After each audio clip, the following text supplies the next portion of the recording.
Много деца прочитат текста, но после не могат да кажат с няколко думи за какво е бил. Това не означава, че не могат да четат. Означава, че не умеят да обобщават. Обобщаването е ключово умение за четене с разбиране. То показва дали детето наистина е разбрало смисъла. Един много лесен начин да го тренираме е като помолим детето да обобщи текста само с едно или две изречения. Не да повтаря текста, а да каже най-важното. След като прочете кратък абзац, попитайте го. Ако трябва да го кажеш с едно изречение, какво е най-важното? Ако детето се затруднява, можете да му помогнете с още един въпрос.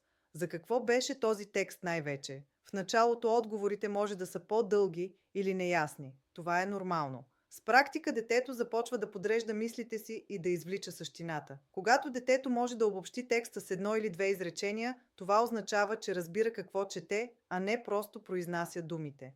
Ако искате детето ви да тренира това умение спокойно и стъпка по стъпка, в работните книги на издателство Comprehende ще откриете готови текстове и упражнения за обобщаване. Разгледайте ги на comprehende.com.